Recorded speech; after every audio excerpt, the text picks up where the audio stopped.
Assalamualaikum warahmatullahi wabarakatuh. Saya Akila Najwa Al-Musulia, kelas 1B.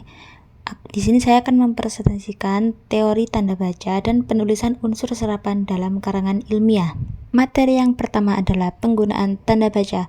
Ada 9 tanda baca yang akan saya jelaskan pada presentasi kali ini. Tanda baca yang pertama adalah tanda titik. Fungsi yang pertama ialah untuk di akhir kalimat. Dan fungsi yang kedua untuk pemisah jam, menit, atau detik seperti contoh yang sudah tertera.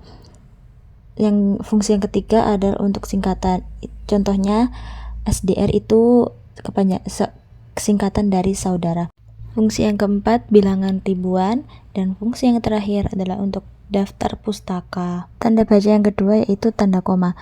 Ada banyak sekali fungsi tanda koma. Yang pertama pemerincian, yang kedua sebelum kata penghubung setara, lalu memisahkan anak kalimat di awal, setelah penghubung antar kalimat, sebelum atau sesudah kata seru dan sapaan, memisahkan petikat langsung, dalam nama atau alamat atau tempat tinggal, nama dibalik di daftar pustaka, catatan di akhir, nama dan gelar akademis, angka desimal atau uang, mengapit keterangan tambahan, dan yang terakhir setelah keterangan awal kalimat. Dan contoh-contohnya seperti yang tertera pada presentasi berikut. Tanda baca selanjutnya yaitu titik koma. Fungsinya yaitu untuk pengganti penghubung kalimat setara. Yang kedua, akhir perincian klausa. Dan yang ketiga, memisahkan perincian yang sudah dipakai koma. Tanda baca selanjutnya adalah titik 2. Fungsi-fungsinya yang pertama untuk akhir pernyataan dan perincian. Yang selanjutnya tidak dipakai bila perincian pelengkap. Yang selanjutnya juga sesudah kata yang memerlukan pemberian. Lalu untuk dalam naskah drama seperti ibu titik 2, yaitu artinya ibu yang berkata bawa koper ini nak. Lalu fungsi yang terakhir yaitu untuk jilid, halaman, surat, ayat, judul, anak judul. Seperti contoh surah Al-Baqarah titik 2 yang berarti ayat 2-5. Selanjutnya tanda baca yang kelima yaitu tanda tanya. Fungsi yang pertama sebagai di akhir kalimat tanya seperti kapan Hari Pendidikan Nasional diperingati. Lalu yang kedua dalam kurung untuk keraguan.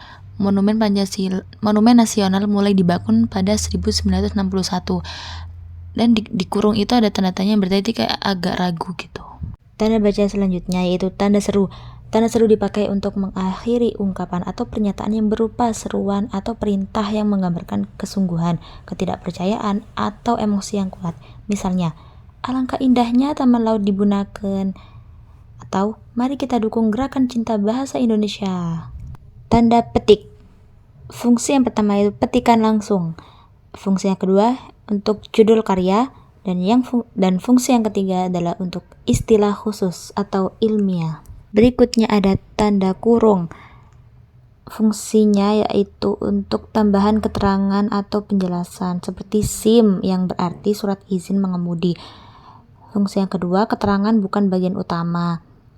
Yang ketiga, kita bisa ada atau tidak. Fungsi yang keempat yaitu penanda pemerincian seperti kayak pilihan A, artinya kayak pilihan 1. Tanda baca berikutnya itu tanda hubung.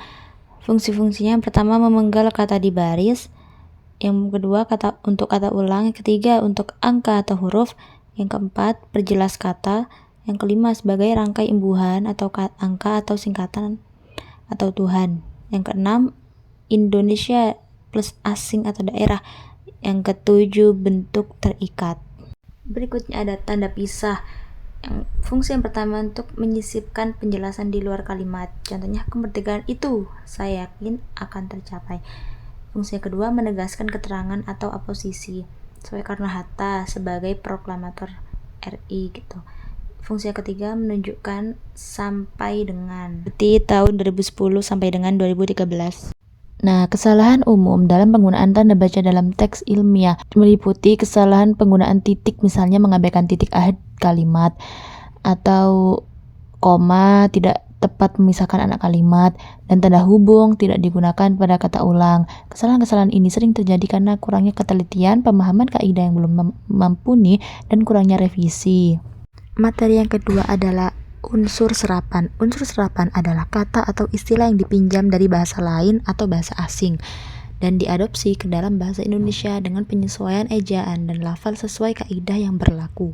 Proses penyesuaian ejaan unsur serapan ada dua, adaptasi dan asimilasi.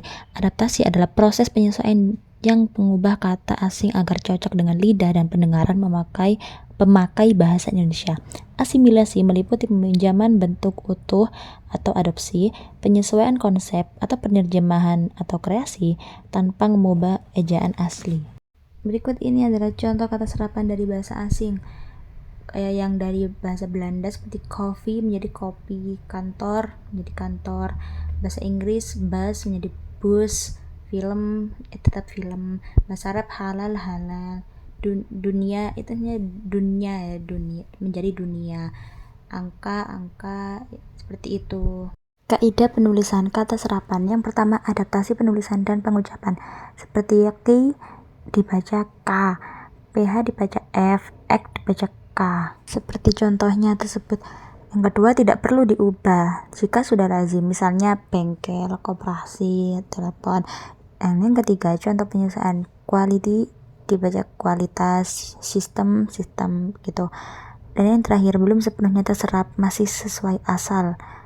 Seperti contohnya tersebut. Kesalahan umum penulisan kata serapan. Yang pertama, biasanya ketidaksesuaian ejaan baku, seperti X itu harus ditulis KS, X gitu. Yang kedua, kesalahan fonologis, artinya salah lafal atau salah tulis. Morfologis, salah bentuk kata atau imbuhan. Ortografis, salah kapital, miring, dan tanda baca. Yang ketiga, penggunaan kata tidak tepat, minim kosakata, yaitu sulit pilih kata baku. Yang keempat, kurangnya pengusahaan EBI, lalai atau kurang paham kaidah EBI. Berikut ini sumber referensi yang saya dapatkan untuk presentasi kali ini. Sekian presentasi saya kali ini. Mohon maaf apabila ada kekurangan kata dan salah di hati Bapak sekalian. Terima kasih. Wassalamualaikum warahmatullahi wabarakatuh.